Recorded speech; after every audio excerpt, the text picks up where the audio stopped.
Okay, guys, this is a super spontaneous video. I'm actually talking to my good friend Rob from Shizuoka, from Japan, on Facebook, and we're talking. He's in Canada right now, and we're talking about the experience. He's been a long time in Japan. The experience of being in the United States, and he was talking. I was asking him, "What's it like being in Canada? How do you feel about it?" He says he likes. He told me he likes the spontaneous laughter, the openness, and these types of things. And I was going to tell him. I said, "Oh, you don't like this story?" And I said, "I'm going to make a video to share it with you guys too, because it really got me." Yesterday, after my huge hike, I was hiking over that big mountain right there. Um, I hiked down. I didn't have time to go to the the movies like I said I was going to do. So I went to the supermarket instead to get my burrito fixins. And when I was checking out, there was a woman. You know, one of the things that's interesting about Japan, and I shouldn't have the States, is that people make. My wife used to notice this. She used to comment on this. Strangers make friends very quickly. And I was in the line of checkout, and this is the type of story that at once it might sound a bit rude, and on one vein it's like the wise men with the elephant, blind wise men, it's got a stringy tail and a long whatever, trying to describe it looks different from different perspective, describing an elephant, describing this situation could look kind of rude on one case and very touching on the other, and I'm going to choose to look at it through the touching light. Perhaps if I'd never lived abroad, I wouldn't see it through that light. But I came to the checkout, and I was waiting. It was taking a long time. There was only one woman in front of me, and the checker was checking her things through, and I had my things. And I realized suddenly that the reason I was kind of distracted after my hike, kind of worn out a little, days. I was dehydrated, and my fingers were puffy, and I was a little kind of weirded out. So it took me a little while to realize what was going on. There was a very emotional conversation going on in front of me. I don't quite know the whole gist of it all, but there were two women, and the one woman that was talking about it. It was clear that these women had never met before. There was that you could get that degree of formality to it, but they were talking about something so depth. Something was going on with it kind of breaks me up, a kind of a complication with regard to a pregnancy. I don't know if it was her own. I don't think so. And the other woman was sharing her own experience related to this. And the two became lost for a moment in a very touching human to human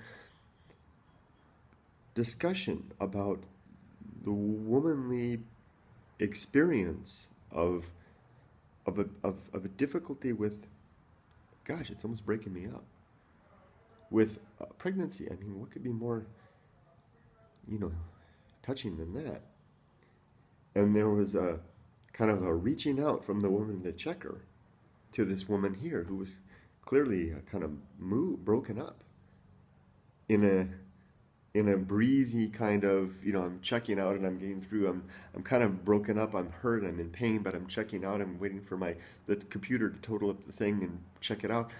And I kind of woke up to it, and I saw this going on, this kind of connection going on. And before I realized it was over. And the checker passed the receipt over to the other woman, and they kind of, the one woman kind of, she gave a receipt, and she kind of touched her hand in that reassuring kind of a way, and it was over. And then the woman took paper or plastic. She had chosen plastic. She took her bags and off she went.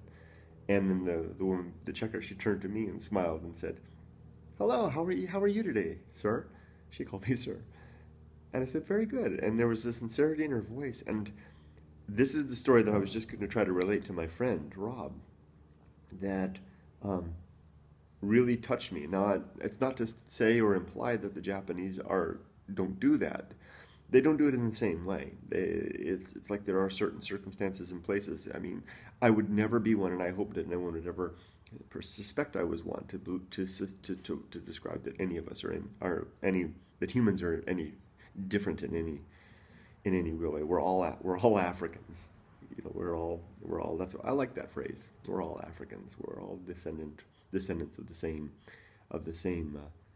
group of people who extended out of the continent of Africa. We all have our origins there, despite our color or our beliefs or where we live or our perspectives. We're all the same. So Japanese people have the same type of connectedness, but they probably wouldn't do it the same way like that. And maybe a Japanese who was raised in the environment of Japan would be touched by something similar but different.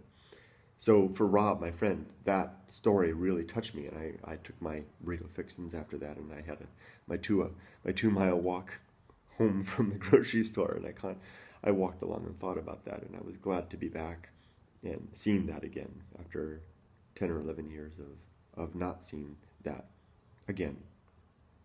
Not that the Japanese don't have that, they just express it in a different way, and it's reassuring sometimes to find something that you were raised with and familiar with. It's like you'll never get a s'more or a roasted marshmallow in Japan.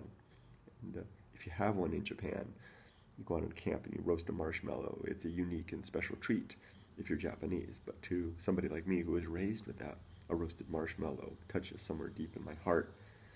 Likewise, a moment of intimacy at the checkout counter at the supermarket does the same thing.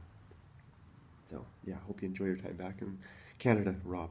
And my time here is definitely growing on me. Take care. Bye-bye.